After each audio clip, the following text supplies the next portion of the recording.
everyone, my name is Tania Romero. I am the program coordinator here at the Audubon Center at Debs Park. Today I will be showing you how to plant your native plant in your own garden. So before we get started, I'm going to show you a little bit of like some of the tools or things we need. So as you can tell, I do have gloves on. We do recommend to be using some type of gardening glove, but you can also do it with your bare hands. You have your native plant here. We're going to be planting some golden currant today. You're going to have your shovel. You're gonna have your shovel. Now we recommend sharpshooters or spade shovels and not flat edge shovels on the bottom. I have a Maddox, and really we're gonna be using this flat end, not this pokey end. So a flat end Maddox. We have our watering can, and we have some mulch. Now mulch is recommended but not required. However, we do recommend mulch for a variety of different reasons that I can go ahead and talk about a little bit later. If you don't have access to mulch, your plant will also be fine, no worries.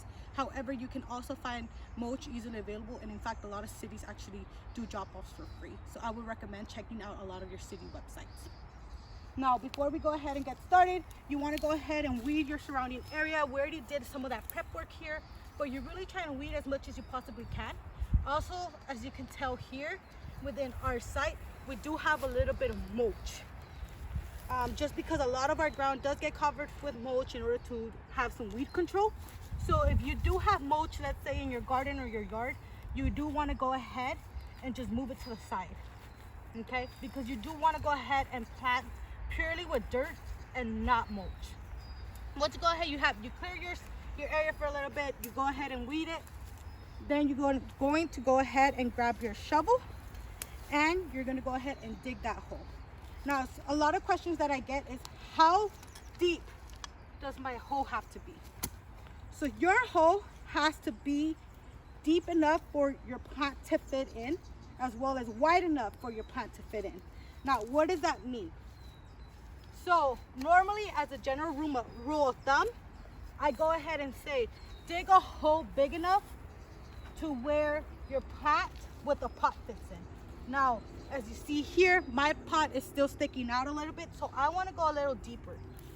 As a general rule of thumb, like I mentioned, you want to go ahead and dig as big as your pot, and we'll go ahead and adjust it a little later in case we dug too deep or too wide. So I just need a little bit more. Another recommendation as well is to set your dirt right next to your hole, right to the side, because you are going to be backfilling in. So if you go ahead and put your dirt away from the hole, you're going to have to go grab it to backfill. So keeping it right next to your hole is a good idea. So that seems about ready. If you also find big pieces of rock, is not a big deal. But normally I don't like to backfill it with that just because it's difficult. If you have clumps, you're gonna go ahead and just condense them or loosen them up. Now, my hole, I'm gonna go ahead and test it with our pot again. Seems like it's deep enough now. It's deep enough for the pot. Now, in some cases with our plants, this one fortunately has the soil level all the way to the top of the pot. So so then using the pot as a measurement, it's a good base measure.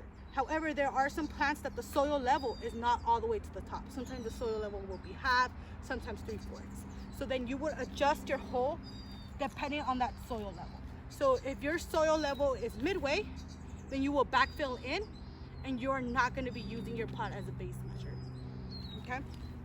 Once I go ahead and have my hole dug, I'm gonna go ahead and pre-water first. So I'm not gonna take it out of the pot yet and plant it right away. I'm gonna go ahead and grab my watering can, and I'm going to pour just a little bit of water. Now, I recommend no more than 1/3. So about that much. Some people recommend a hole, like filling up the hole to the top halfway. We recommend 1/3, and that's mostly just because that water is used to be able to just moisten a little bit of that soil and really be able to help the roots expand on the ground. Now, depending on the type of dirt that you have, it can take a while, or it can take, you know, less than a minute. Okay, it all depends on the type of soil that you have. So here it's going to be taking a while, so we're just going to wait a couple minutes for it to completely drain. Now, in the instance that let's say after an hour it is not fully drained yet, you can either wait until the next day. If it's not fully drained yet, then you can just like manually take out that water, dish that water back out, and your plant will be fine. It's just very dependent on the type of soil you have. All right, so we'll wait a couple minutes for it to drain. All right, folks, our hole has completely drained now.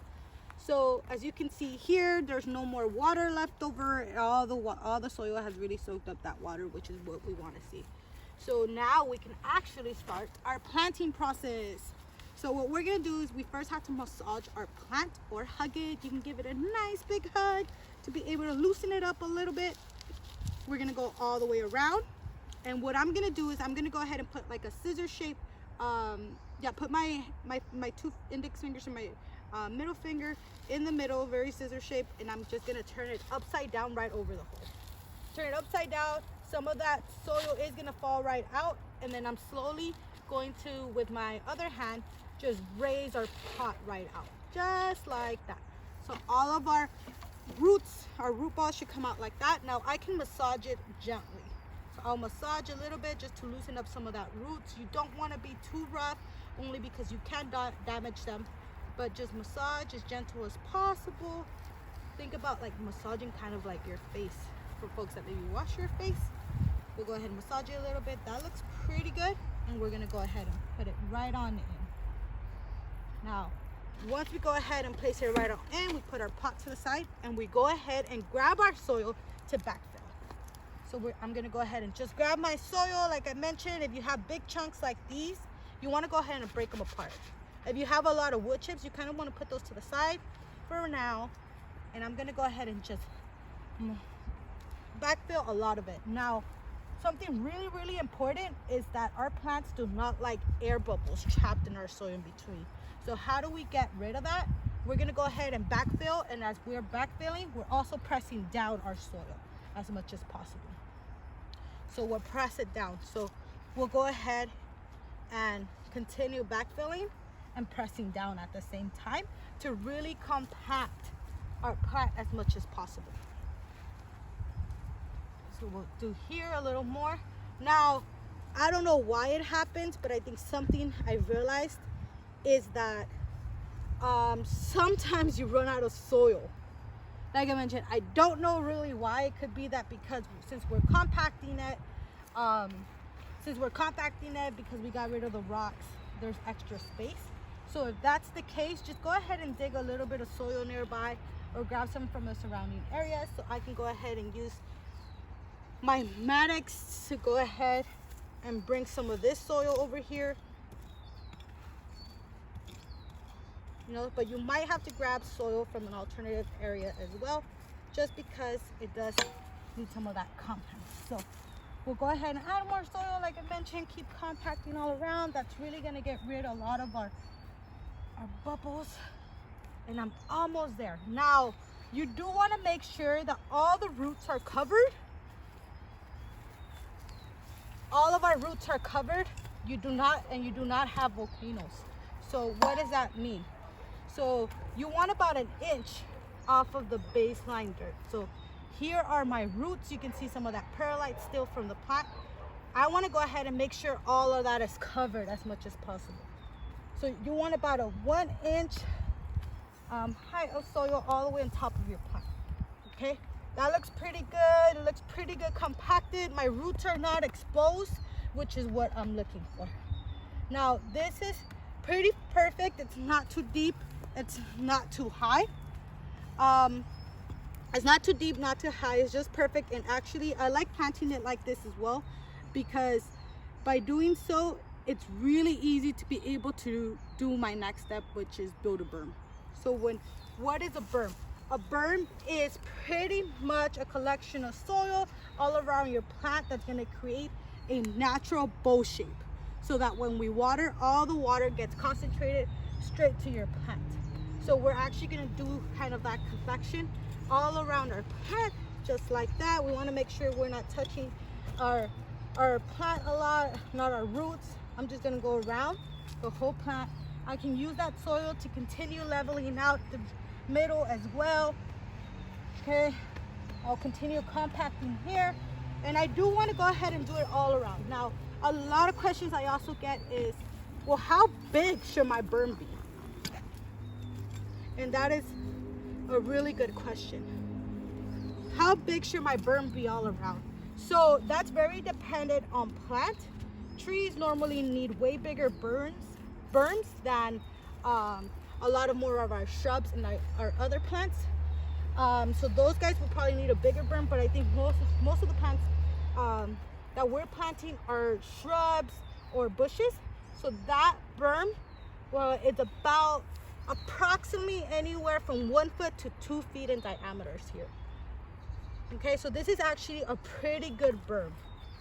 Okay, so you'll see that our soil is built up. You see that bowl shape. There's no way that my water is really gonna roll out of there. Once I water it, and I'm actually gonna test it in a little bit to see how good of a job I did.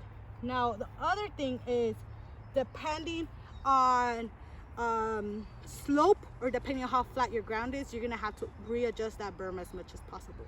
If you're at a slope, most of that berm is really gonna be concentrated on the lower edge of the slope. So if I were to be planting here, for instance, my berm will be concentrated here because water is gonna flow down, right? So you wouldn't really wanna build a berm on that top area on that slope, but you will wanna build it on the bottom in order to avoid that water runoff. So it's very dependent on also the slope or how flat your ground level is. So this looks perfect. Everything's super compacted. I'm pretty sure there's no more air bubbles there. Now, I built my berm, I planted my plant. Now, what is my next step? If you have the access to mulch, we're gonna go ahead and mulch. And why mulch? Why do we recommend mulch?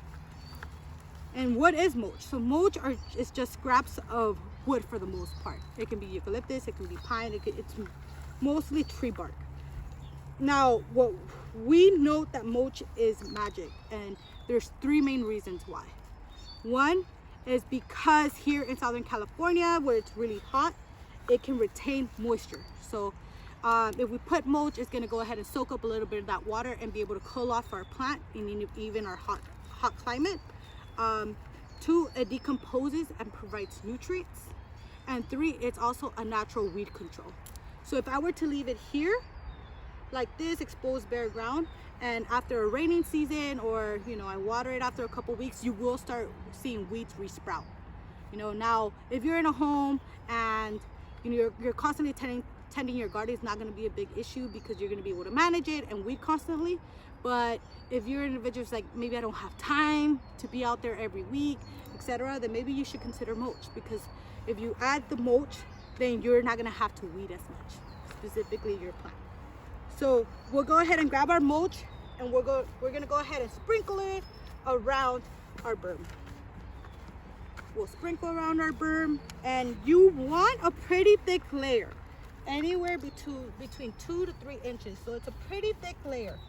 Now you'll also notice that I'm pretty careful as well about not touching too much of the plant, and that's the reason why you don't want a lot of your mulch concentrated in the middle, is because this is also wood, and wood can also rot, and it can also rot your plant. So what we want to avoid is having mulch directly like that and like that. That is probably not good, just because a lot of the concentrated will be there, and then you can possibly rot your plant. So you do want to spread it out as much as possible. Go ahead and not have it touch the stem, but not overcrowd the stem area. All right, that's pretty good. That's about 2 to 3 inches. If you have extra, you can definitely continue mulching all the way around. But if you just mulch the berm, you know, it would totally do okay. Now, last but not least, we're gonna go ahead and water. So we're gonna go ahead and water our native plant. So with our native plants, they don't require a lot of water. For the first year, we recommend just to water them 2 gallons per week max. Some of them can get away bi-weekly or even monthly, and they will not die just because they have adapted a lot to our climate. Now, after they're established, which can be up to a year, then you will not have to water them again.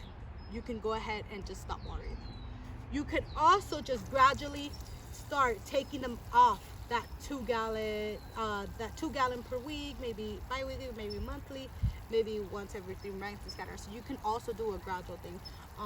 Overall, you're just going to be looking at how well your plant is doing. If you see that it's a little sad, you can definitely add more water.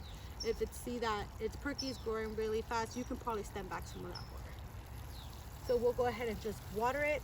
Like I mentioned, we just water them here 2 gallons monthly actually, and a lot of them actually grow to what we had a lot here in the back.